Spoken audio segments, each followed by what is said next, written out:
L'avete visto, Harry, devastazione e lacrime. Noi vi racconteremo in questo telegiornale prevalentemente dedicato appunto agli effetti di Harry, del ciclone Harry sulla Sicilia, quelli riassunti nella nostra controcopertina di oggi. Dicevo, vi parleremo della devastazione, vi parleremo e vi faremo vedere anche le lacrime degli amministratori. Cominciamo da Catania, dove il mare cancella interi tratti di lungomare, distrugge infrastrutture, entra nelle case, mette in ginocchio la città. Sentiamo Eva Spampinato.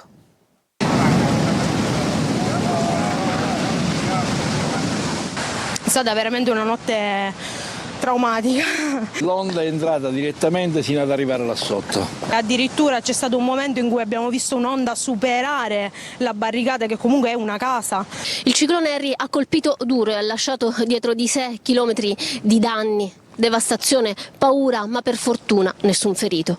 Si sentiva il mare come se fosse dentro casa, le onde fortissime. Quella che fino a ieri era la passeggiata più amata dai catanesi, oggi è un fronte di macerie.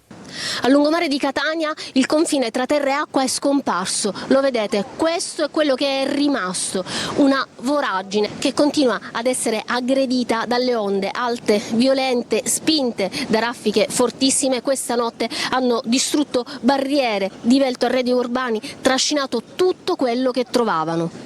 Lunghi tratti del lungomare semplicemente non ci sono più, l'asfalto è stato mangiato dal mare, le ringhiere piegate, i marciapiedi crollati. Queste sono le immagini di ieri pomeriggio, quando la furia delle onde ha incominciato a sgretolare le strutture di via Villini a Mare, che questa mattina si presentava così. L'albero ha retto, almeno questo ha retto. Il resto però... Il cancello d'ingresso è stato spaccato a metà. Furia incredibile, perché il mare, dalle telecamere si vede che qua dentro c'era il mare praticamente. Dal lungomare di Catania al lungomare di Aci Castello e di Aci Trezza la scena di devastazione non cambia. Gli stabilimenti balneari di Aci Castello non ci sono più, si possono raccogliere pezzi per strada. Il bilancio dei danni è ancora provvisorio, ma una cosa è chiara, l'impatto è enorme, la costa ionica paga un prezzo altissimo e servirà tempo, risorse e interventi straordinari per ricostruire. E l'amministrazione comunale di Catania valuta in decine di milioni i danni provocati dal maltempo. Il sindaco Trantino chiederà lo stato di calamità naturale. Sentiamo. Stiamo facendo adesso la conta dei danni, che si parla di decine di milioni di euro.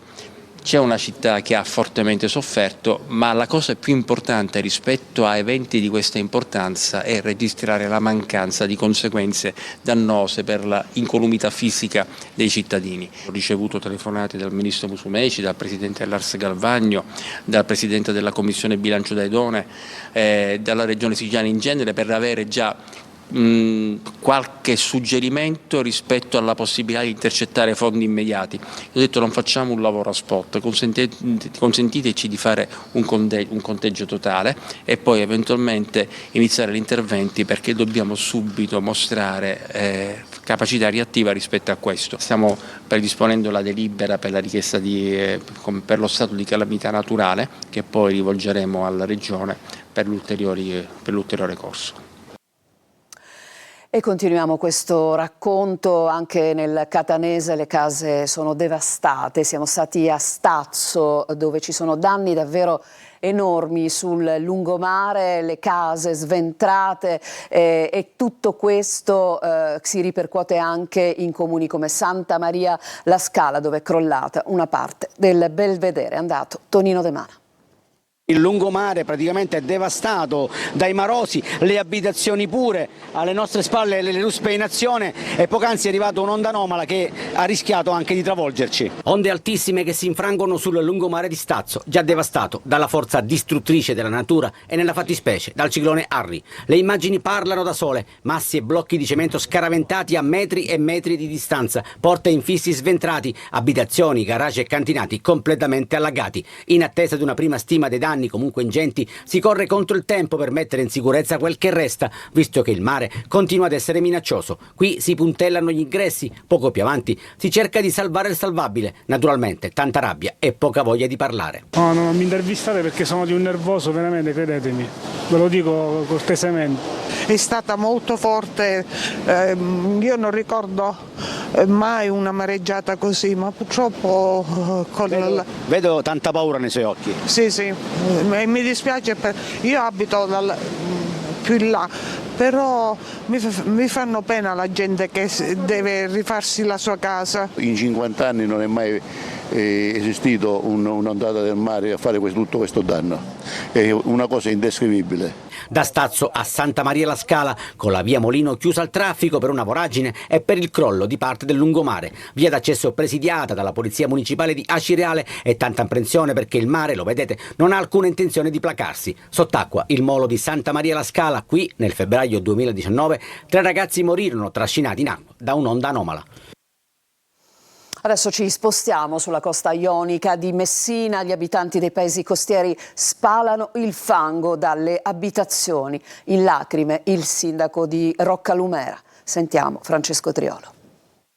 Io stamattina quasi stavo per piangere, perché a vedere quello che è successo non lo so se ci rialzeremo. Scenari da devastazione sulla riviera ionica di Messina dopo il ciclone Harry. Il mare continua ad arrivare sino al lungomare o quel che resta del lungomare. Questa è Furcisicolo, ma la situazione è davvero complicata, difficile in tutti i paesi della riviera e i cittadini hanno trascorso una notte davvero difficile e complicata, anche con tanta paura. Io sono nato proprio qua vicino al mare e non me lo ricordo mai un mare così forte, proprio di una violenza inaudita, proprio una cosa pazzesca.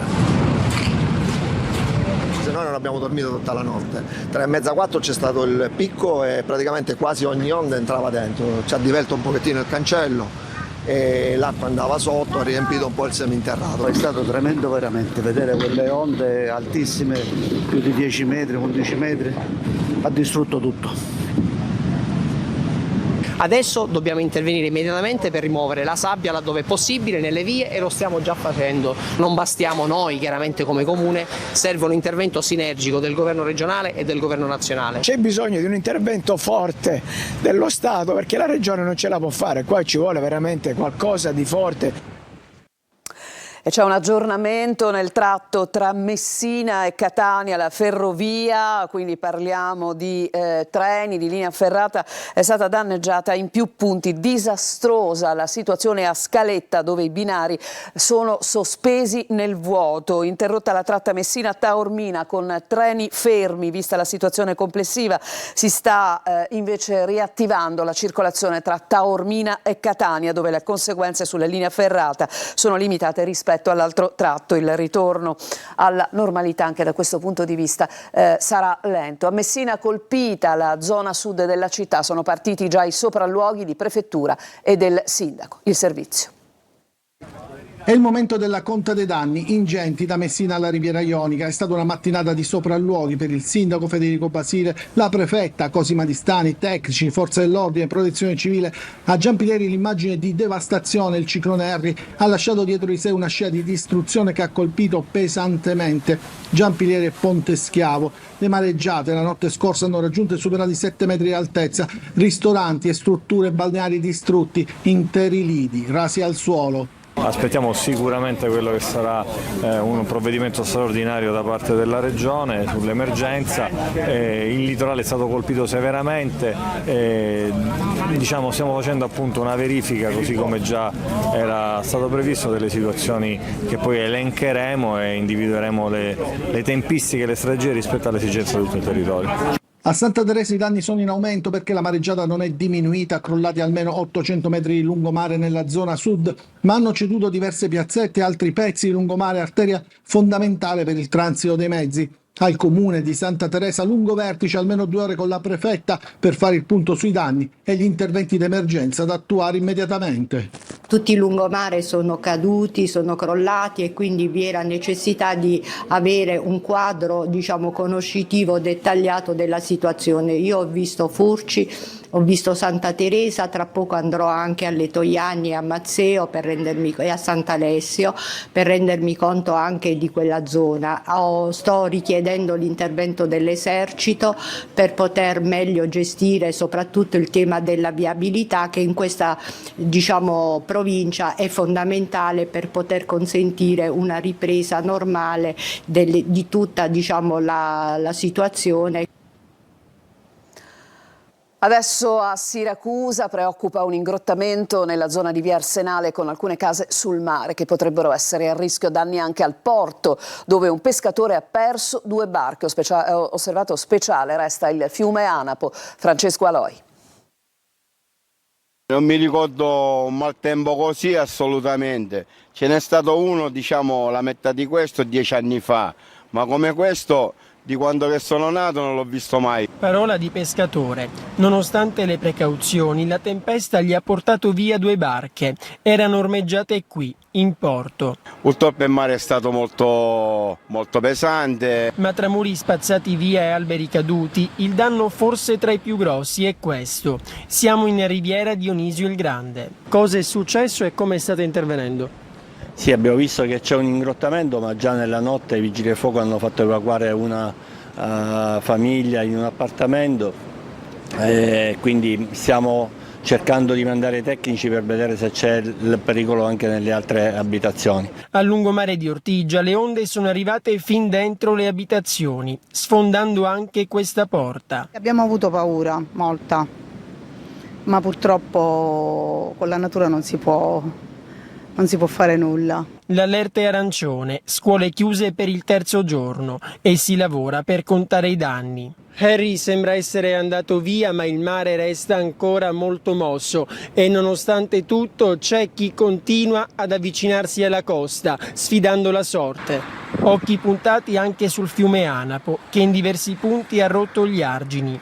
Per questo chi abita nelle zone più a rischio ha dovuto trascorrere la notte fuori casa.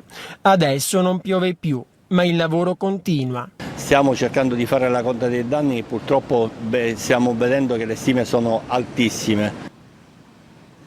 Adesso ci spostiamo sul versante occidentale dell'isola. Palermo, danni e disagi al molo trapezoidale a Mondello, all'Arenella un'auto è finita in mare, danni anche in provincia. Marco Gullà. Un'auto finita in mare con un uomo tratto in salvo, danni al molo trapezoidale, strade di Mondello allagate. Il maltempo crea danni e disagi anche a Palermo. Nella borgata di Mondello la sabbia è stata coperta dall'acqua e la battigia sembra scomparsa sotto la forza della mareggiata. Curiosi e passanti fanno video e selfie mentre le onde mondelliane divorano la spiaggia. I vigili del fuoco sono intervenuti al molo trapezoidale, dove per il maltempo si erano staccati 2 pontili per evitare che 20 imbarcazioni finissero alla deriva a causa del forte vento che ha soffiato sul capoluogo tutta la notte. I pompieri sono riusciti a mettere in sicurezza il molo. Le alte onde di ieri sera hanno trascinato invece in mare un'auto all'Arenella, poi recuperata dalle squadre del 115. Fuori uso l'aliscafo per Ustica della Liberty Lines. L'Eduardo si è schiantato contro il pontile a causa delle forti mareggiate. Diverse invece le barche affondate alla marina di Villa Egea. A Partinico, in via della Resurrezione, il vento ha strappato via una tettoia in metallo ondulato che in parte è finita in strada insieme a una pioggia di calcinacci. A Marineo un grosso albero è caduto nel cortile di una scuola materna che fortunatamente era già stata chiusa dal primo cittadino. Adesso alle altre province. A Enna Bassa è crollato un muro di sostegno, per fortuna nessuno è rimasto sotto le macerie, la strada è chiusa da idone, 2 grosse frane hanno quasi isolato il centro abitato. Nel Ragusano, oltre ad allagamenti, alberi caduti, blackout, buche nelle strade, l'eccezionale mareggiata ha colpito anche località balneari come Punta Secca, Marina di Ragusa, San Pieri e Pozzallo. Devastato pure il lungomare di Mazzara del Vallo, la strada principale ricolma di rifiuti, gli stabilimenti balneari rimasti immontati sono stati distrutti e spazzati via dall'acqua. Noi adesso ci fermiamo e ritorneremo nella seconda parte con la cronaca tra poco.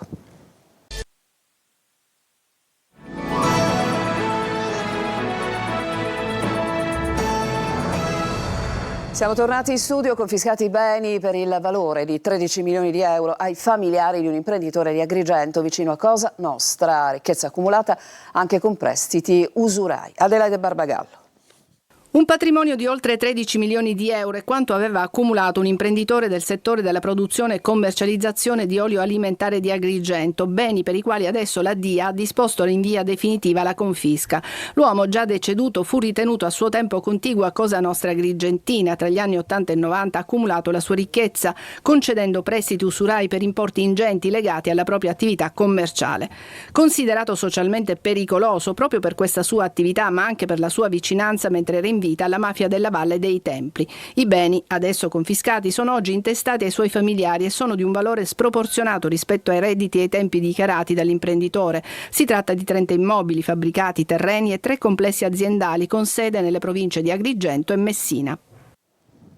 Avrebbe insabbiato le indagini sull'omicidio del presidente della regione Piersanti Mattarella. La procura di Palermo chiede adesso il processo immediato per un ex prefetto. Maglio Viola.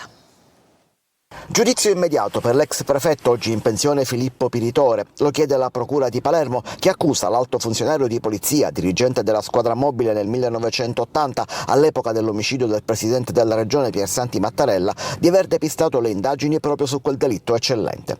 Piritore si trova agli arresti domiciliari dallo scorso mese di ottobre e adesso i pubblici ministeri Francesca Dessì e Antonio Carchietti hanno avanzato al GIP richiesta di giudizio immediato, scavalcando la fase dell'udienza preliminare per andare direttamente a processo, convinto di avere prove solide e inoppugnabili. Piritore, secondo l'accusa, nel lontano 6 gennaio del 1980 avrebbe occultato un guanto dimenticato dai killer di Mattarella sulla Fiat 127 usata per la fuga. Il guanto adesso non si trova più e, interrogato sul fatto, Piritore ha raccontato di averlo fatto consegnare all'allora sostituto procuratore Pietro Grasso, che però nega questa circostanza.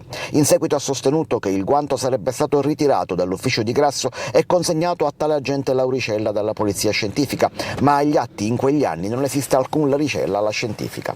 Per i magistrati Piritore continua a coprire qualcuno che invece conosce la verità su uno dei più grandi misteri d'Italia, un insabbiamento che ha sempre impedito di risalire alla verità sull'omicidio di Mattarella.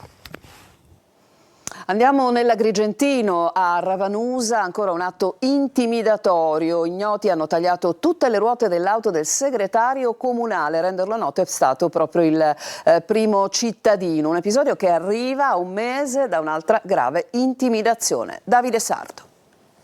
Ancora un grave atto intimidatorio a Ravanusa, nell'Agrigentino. Nel mirino, questa volta, il segretario comunale Luigi Lazzaro. Ignoti hanno tagliato tutte le ruote della sua automobile. A rendere noto l'episodio è stato il sindaco Salvatore Pitrola, che parla di un gesto che colpisce l'intera comunità e chi lavora ogni giorno al servizio delle istituzioni. Un atto vile, afferma il sindaco, che non ci fermerà. Continueremo ad operare nel segno della trasparenza e della legalità. Saranno proprio i nostri atti amministrativi a indicare agli investigatori a chi stiamo dando fastidio. L'intimidazione arriva a distanza di circa un mese da un altro episodio inquietante che aveva colpito lo stesso primo cittadino. Davanti alla sua abitazione erano stati lasciati 3 proiettili, un mazzo di fiori e una bottiglia con del liquido infiammabile. Sull'episodio indagano le forze dell'ordine. Solidarietà al segretario comunale è stata espressa dall'amministrazione e dal mondo politico locale. Adesso c'è un'altra pausa, torniamo tra pochissimo per conoscere alcune delle mosse delle squadre siciliane di Serie A di Serie B e Serie C sul mercato. A tra poco.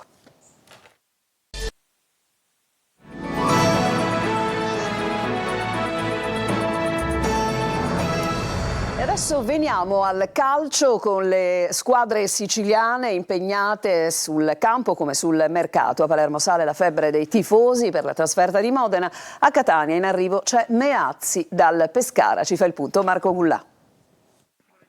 Il settore ospiti di Modena si tingerà di rosanero. Sono già più di 2.500 i biglietti venduti per la curva dedicata ai tifosi del Palermo in occasione della gara contro i gialloblu, in programma sabato alle 17:15. Febbre da Palermo che dopo la vittoria sullo Spezia è ad un solo punto dal terzo posto occupato dal Monza. Sul mercato il club rosanero continua a muoversi con attenzione, ma non sarà semplice raggiungere gli obiettivi prefissati, poiché i profili sono ambiziosi e le richieste del club esose. Il sogno della dirigenza dirigenza rosanero resta in tal senso Matteo Tramoni, fantasista del Pisa. E infine la situazione esterni con l'addio di Diakité, ormai imminente, che libererebbe un post over. Il DS Osti potrebbe pensare a un laterale che possa giocare sia a destra che a sinistra. Catania al lavoro per la sfida di domenica al Massimino contro il Cosenza, gara che come sempre richiamerà tantissimo pubblico. Sul mercato il club ateneo è vicino a chiudere un colpo a sorpresa. Si tratta di Lorenzo Meazzi, trequartista classe 2003 di proprietà del Pescara e con un contratto in scadenza nel 2027. Meazzi ha diverse proposte dalla Serie C, ma il Catania ha fatto uno scatto che può essere quello decisivo.